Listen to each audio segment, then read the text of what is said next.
Schönen guten Nachmittag und herzlich willkommen zur heutigen Ausgabe des Cryptoskills Academy live hier auf Facebook, später natürlich auch auf YouTube und auch als Podcast.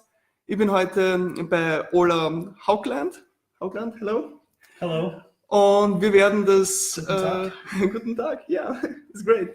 Wir werden das heutige Interview auf Englisch machen, weil er mit seiner Familie, mit seiner Firma, nicht Familie, aus Schweden kommt, beziehungsweise... Norwegian, yeah, sorry. The ICO was in Sweden, yeah, maybe. No, ICO Okay, maybe let's later. talk later about. Yeah. Okay, gut. Ja, jedenfalls, ich darf euch kurz erinnern, meldet kurz in die Kommentare, wenn die Lautstärke passt, wenn der Ton passt, wenn es nicht zu viel halt. Wir haben extra einen speziellen Raum genommen. Und ja, wir wechseln jetzt auf Englisch, damit das Interview mit Ola auch stattfinden kann. Später, wenn ihr wollt, schreibt es kurz in die Kommentare, dann werden wir auch eine Übersetzung machen. Yeah, hello Ola. Hello. As you can see, I could understand some German. Some words. Yeah. It's quite similar to Norwegian, so I can get the gist of what you're saying. Great. Ola, we're here in Cracow in the Cowork Space ForkLog. Correct. The Crypto Cowork Space. It's a crypto co-working space for people who work with, basically crypto-related projects in the city of Cracow, Poland. Yes. Yeah. It's great. It's great. So, tell me something about you and your person. What do you do, and how did you come in this whole crypto and blockchain space?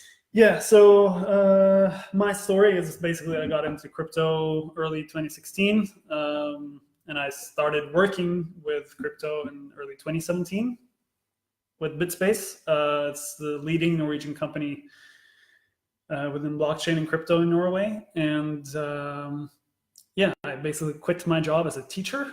I'm actually a high school teacher, but I wanted to get behind this Bitcoin decentralization of money thing. So I decided to become a shareholder in BitSpace, a startup at the time, and basically help out whatever way I could. And already I forgot your question, but that's how I got into it. Yeah, how did you get into it? Yeah. What's the interesting fact about that, about this whole crypto workspace or crypto and blockchain workspace? So what's the... Do you mean this workspace? For you? Or no. Like in general? Okay, yeah. I mean, for me, it's Bitcoin is about sound money, and I think Bitcoin can do what gold couldn't do. I mean, gold has been successful, but it's always also been unsuccessful in that it's been like, we had gold as money, which is good, but then when there's no gold as money anymore, that means that gold sort of has failed as money. So there's a lot of problems with that. We could go into that. I'm sure a lot of people in the crypto space are aware of what problems there are with gold, like central or even the alternative to gold, which is central bank backed money. But I think that crypto is a better, like Bitcoin is a better version of gold, an upgrade from gold. So I really started seeing in early 2016 how gold was important, and when I learned about Bitcoin, how Bitcoin could be even more important for the world, basically.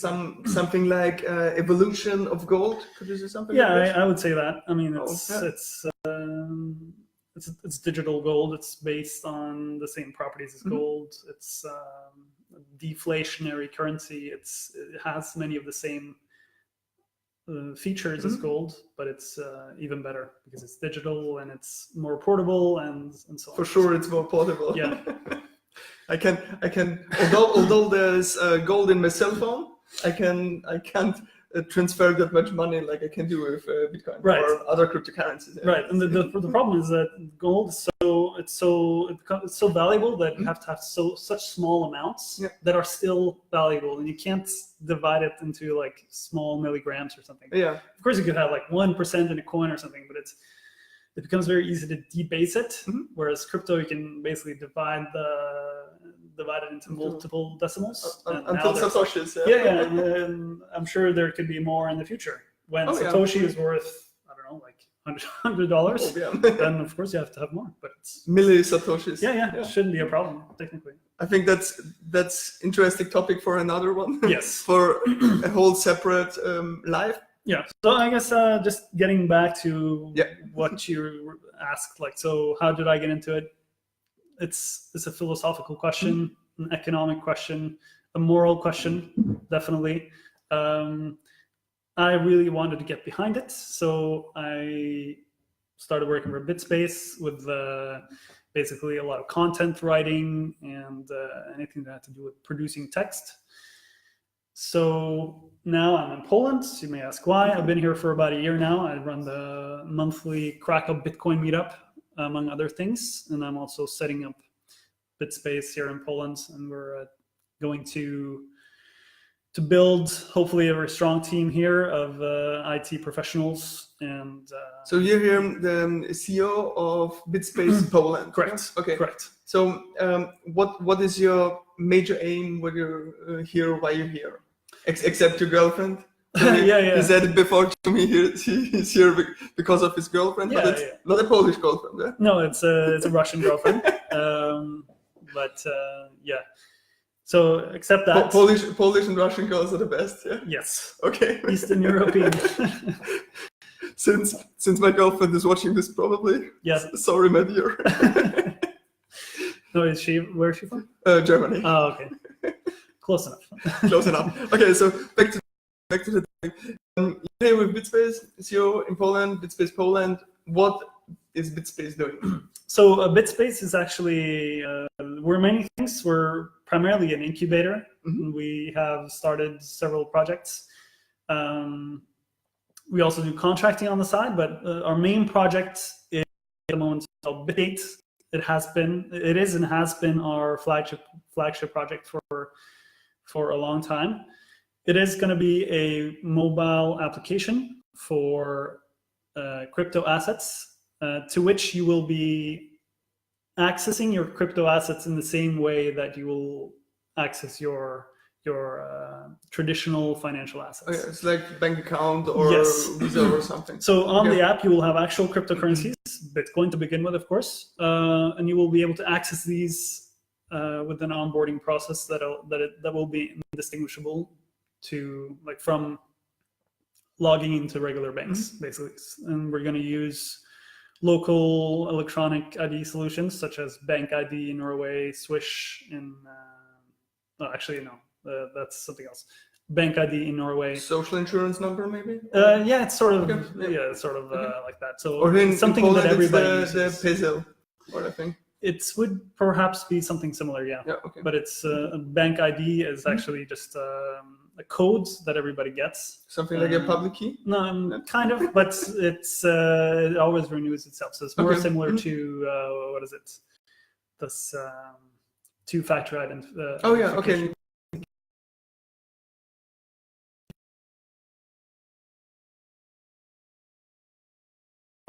Okay, so it's back. Good. Yeah. So building a wallet, but this is also going to be an exchange, and we're launching in Sweden and Norway in these days. It's currently in closed beta, but it's slowly launching. So bitgate.no if you want to read more about that, and it's going to be available for Scandinavian users to begin with, of course, because it's tied to these identities in these countries. Yeah. But that's you will develop for sure over the country. Yeah, if the product is good. Yeah. Another thing we're doing is just to finish off, just mentioning everything, is a conference called Crypto Finance. So this is a conference that will take place in Oslo 2 weeks from now. It's basically perhaps, I think, the biggest crypto conference in Scandinavia, and it's for sure the biggest crypto conference in Norway. We aim at basically bridging the industries, the traditional financial industries, with the crypto industries at this conference, and sort of create this platform where industry professionals from both sectors can sort of come together. So it's some kind of B2B conference? Not necessarily, not but it's of course it could be that. That's why a lot of businesses choose to come. crypto finance because they see a lot of good opportunities there. Mm-hmm. But we also do like personal investment and other types of content at the conference. Okay. There will also be an EOS Global Summit there for the blog producers of the EOS around the world. And yes, basically a 2-day conference. So cryptofinance.no for the people who want to. Cryptofinance.io. I'll put it in the .no comments. actually. IO. NO. Yeah, okay, I'll put it in the comments later or in the description. Good. So everybody can check it out. Yeah. So those are the main things we're doing. And yeah, we're basically like a big blockchain network with a huge team in Norway. And okay, great. And you're here in I want to say Austria. You're here in Poland, not only because of your girlfriend, but also as a company because of the developer that are famous for Poland, I think. Yeah?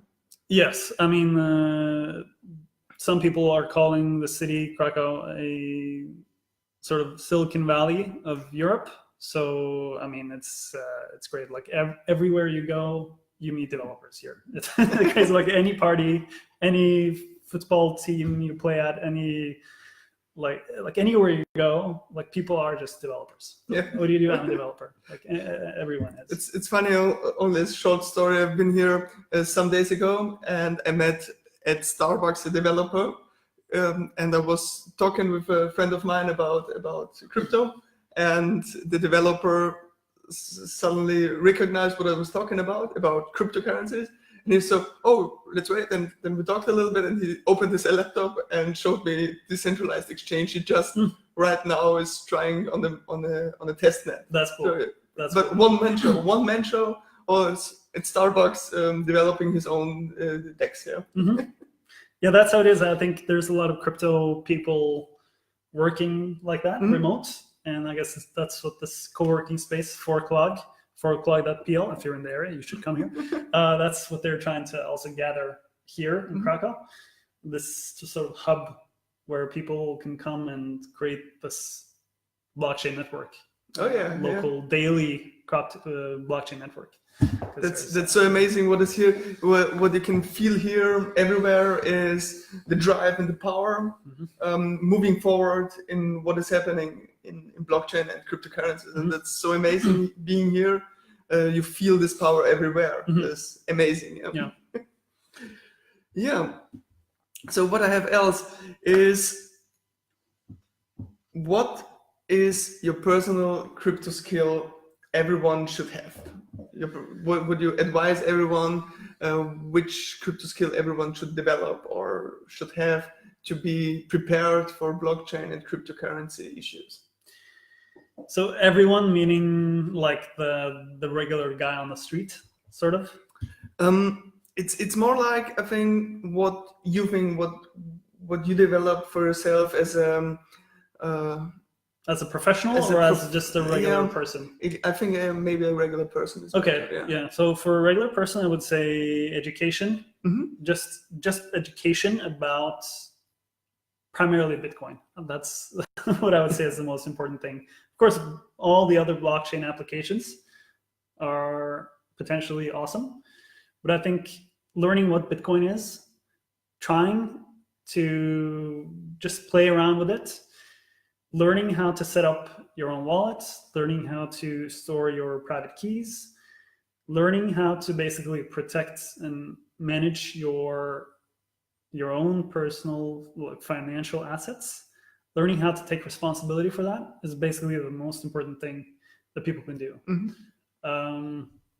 Because I think the current financial system, it could go on for who knows how long, but it could also not go on for that long. It could crash, but we don't know. Yeah. It could. Some people say we were really close to crashing the whole system back in 2008, 10 years ago, but who knows if that's really something that's going to happen. But let's say it does. You really, really want to know how to protect yourself financially. So it's better to be prepared than to lose lose everything or even more. Yeah, and you don't really have anything to lose by learning how Bitcoin works. You only need like a tiny bit, and then you can actually start using it. and you will see if this is something you believe in which case feel free to invest more or whatever. But just knowing what it is so that you can easily get in with more, I think may be a very valuable thing, a very valuable approach for people these days. Yeah. Even though these days it seems like everything's going great for the markets, and I think that's also very interesting for many of our viewers or listeners, because as a Bitcoin is somehow the blockchain, the first blockchain concept that really works. So it's great skill. Thank you very much for that. Yeah, you're welcome. So in the very end, I want to ask you, because you're probably thinking of ICO doing something like this. It may be, but we're moving very slow on this issue. So it's Bitgate. We are planning to have an ICO, but of course we are doing everything that we can to make sure that everything we do is compliant. So of course, since Norway is one of the countries, one out of many, which has sort of a lack of regulatory, like a developed regulatory system, it's something we are very, very cautious with moving forward too fast. So if you consider one ICO, we'll type again, and maybe we make another video. So that will be for Bitgate. For Bitgate, most likely. Yes. Good. Thank you very much. Thank you very much for taking time for our video. Sure. Thank you for presenting me to the Austrian audience. Yeah, Austrian, pleasure. A little bit of German we have already. Und ich darf euch auch herzlich danken fürs Zuschauen, fürs Anhören.